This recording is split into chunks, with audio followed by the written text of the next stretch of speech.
Welcome, I'm Darren, and I'll be your guide today as I look at ProLine's DC3 card sets, which lasted from 1996 through 1998. This is a run of ProLine that is distinct, where ProLine was a card company that was created in 1991 around a basic idea, which was to market clothing. And in 1992, they kind of expanded on the idea, and then they joined with Classic, and for 1993, they had a regular set, and they still had the two sets from the previous years. That's what ProLine was. And Classic was getting more into making football cards, but there wasn't really much outside of that for ProLine. But they did need to do something outside of just that. They needed to really expand out, and they played around with a few things, especially in 1996, but to do something that was really distinctive, that was clearly going to be an important part of what they were doing, because that's what everybody else did. You had to have some set that was just very much out there and very distinctive and really bring people in because of how unique they were.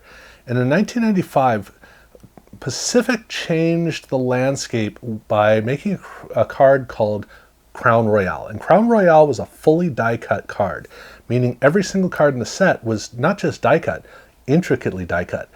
But these cards, the Crown Royale cards, were very, very meticulously crafted. I mean, they were just, it was almost surreal what they had created.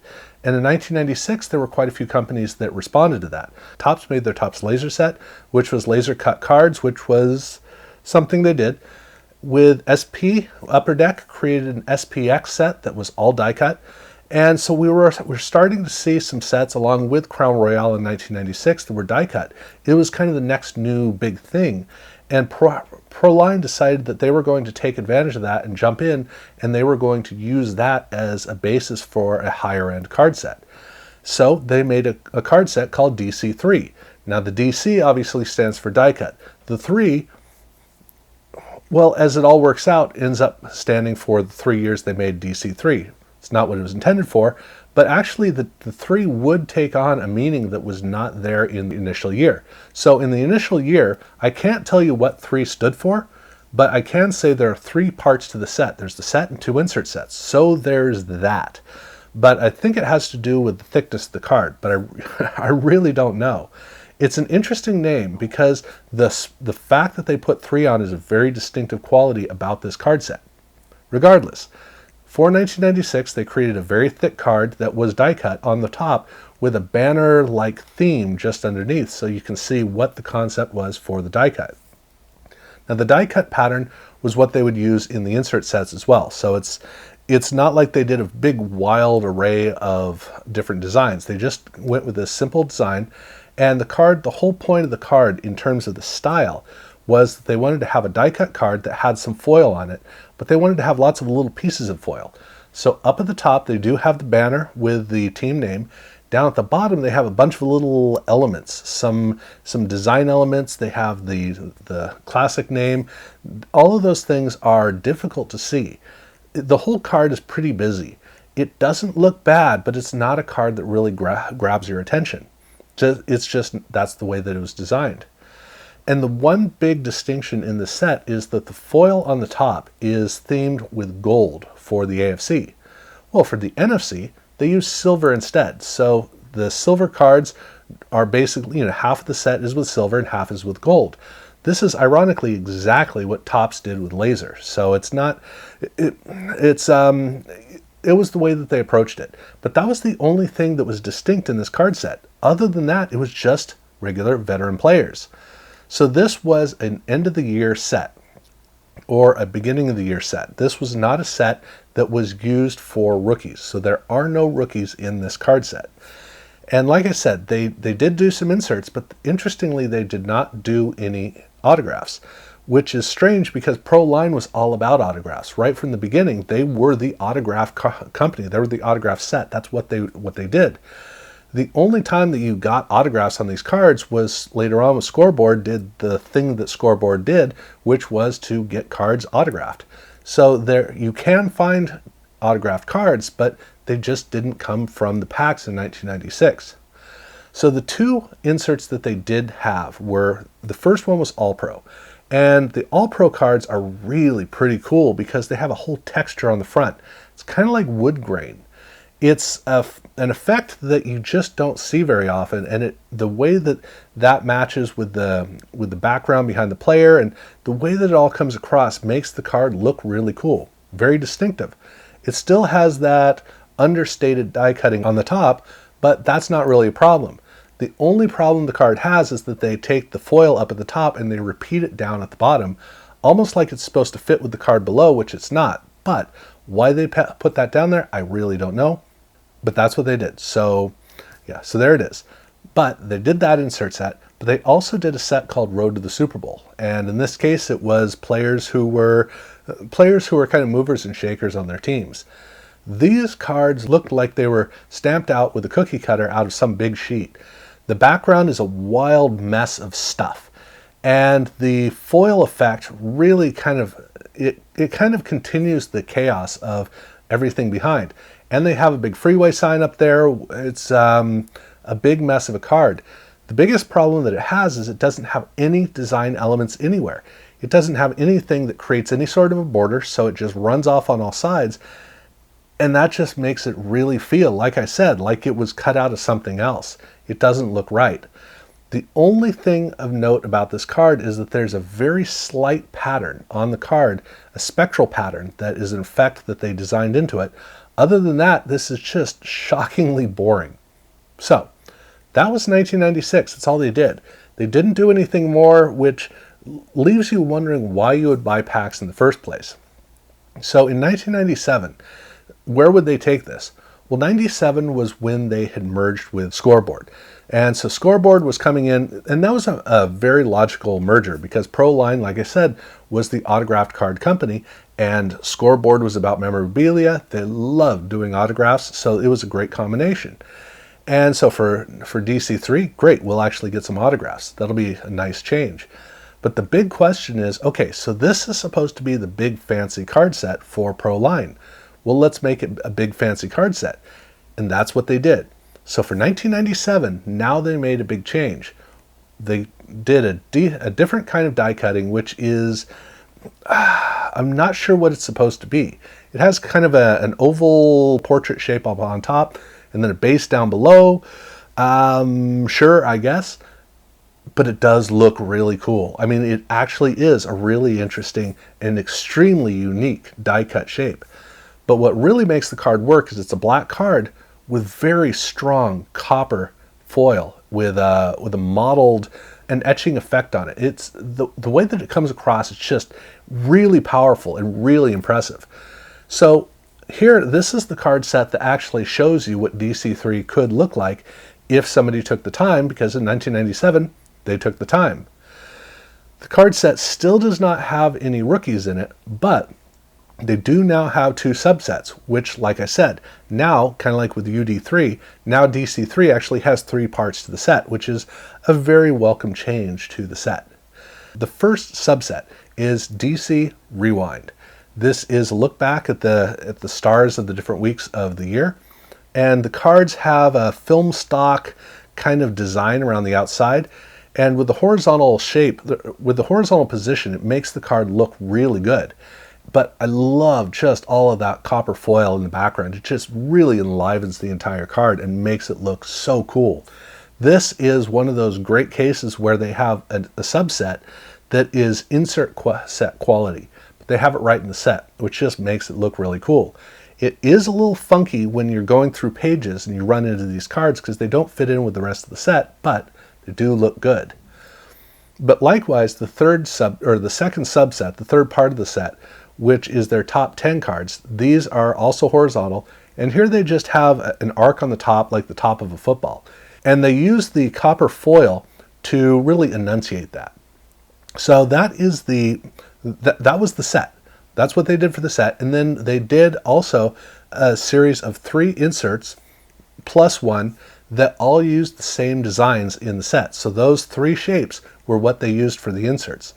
And the first insert set they had was, guess what? Autographs. Here they used the regular design from the main card, so it has the oval up on top. And while the card doesn't really take too much advantage of it, it at least does work well because they have that box down at the bottom, which is perfect for the autograph. And then they just they really sold the whole oval for a portrait up at the top. Other than that, not really much to say about the autographs. But before we go on, they did also do a send-away. And the send-away was in 3 parts. Every single send-away came in one of 3 different colors. So they either had a copper, or bronze, I guess.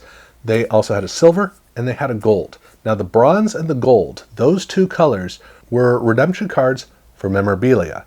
But the silver one, that was the most common, and it was a redemption card for what's called draft nicks, or this was called draft nicks, but the silver was a redemption card for one of 3 different rookie cards.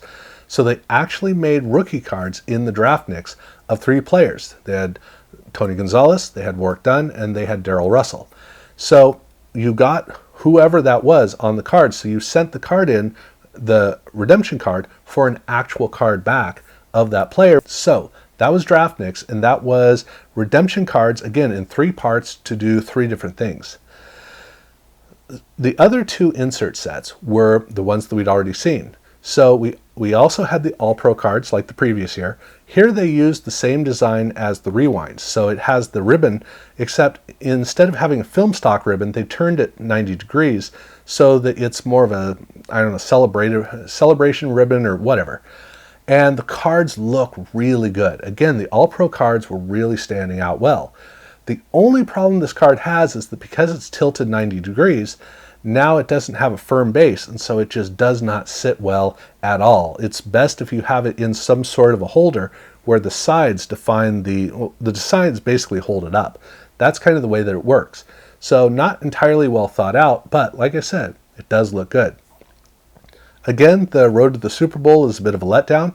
Here they took the simple arc, turned it 90 degrees, and made a pretty boring card, except, like in the previous year, they also have a spectral effect on this card. In this case, it's kind of an arced grid of patterns. So it has its own neat quality, but like in the previous year, it's very faint. It's really tough to notice this. In fact, it wasn't until I was photographing the cards for this video that I even noticed either one of those. So I'm glad I photographed them before I did the video so I had the ability to talk about them. But that was 1997. So again, they weren't getting too carried away with it. They were still keeping the sets pretty basic, but they were getting more into making an intriguing set. So by 1998, they had everything was moving in a positive direction, or it had been. So in the 98 set, they again did the 3-part set. And the main cards in the set have an X pattern, and then they have an oval inside, which is just weird. And I would like to say I can't figure out why, but I actually will. I will show you why later on. So at any rate, they had that for the basic cards, but they also had a parallel for this set, which was, or a parallel release of this set where they had gold foil for the edges of the card. And the gold foil is a pretty bold appearance. I'm not sure which I like better because the main cards have good design, but they're kind of boring. The gold foil cards are very exciting, but the design is kind of lackluster, so, I don't know. But at any rate, they did do both versions of the cards. They also had their DC Rewind cards, and here in this case, they have a DC design, but it doesn't really come through too well. It's kind of tough to see. I mean, it's obvious enough, but it would be nice if they had enunciated it. But again, we'll see why, we'll better understand why when we get later on to the inserts. So this was a case where they actually designed the insert cards and then they based the main cards in the set off of it. So here with the DC cards, it's okay, it works. But these Rewind cards, again, this is the part of the set that has cards that or players that are not the normal players that you would see in the rest of the set. It's a little bit more distinctive like that. And then the third set is their Rookie Uprising cards. And these are rookie cards from the previous year. So these are the 97 rookies. So again, even though they're approaching it as rookies, they're not actually doing actual rookies in their set. And this is the one time where they actually did try to flag it. So unlike the previous year when they had the Draft Nicks cards, this is as close as we got, and guess what?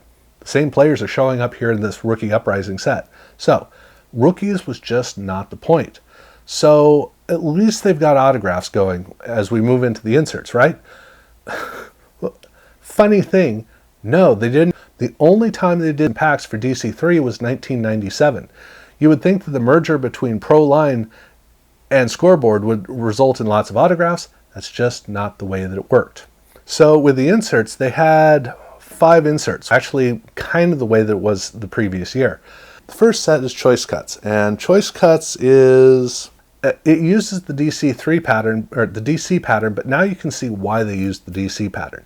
They have a little bit of foil on it, but for the most part, it's just, it's there. That's kind of the best way to describe it. But they also did a Clear Cuts set, which is not a parallel of the Choice Cuts cards. So Clear Cuts this is acetate, so it's actually see-through, and they have some gold foil on it that is not see-through that makes the card look pretty interesting. These are harder to get, so they're more challenging to get, but they are really cool cards. And they are not the most intricately designed cards, but that's okay. They're pretty fun anyway. Next we have Decade Draft, and here this uses the same die cutting pattern as the Rookie Uprising cards, which looks kind of like a shield in the main set. Well, now you can see it's actually a D. And so this is looking at the draft pick players from each year, and it's these are really nice cards. Not too much to say, but I like the way that they have enough gold foil, and then they have a really neat effect for the background. The way the players come through, I think it's a very, very well designed card.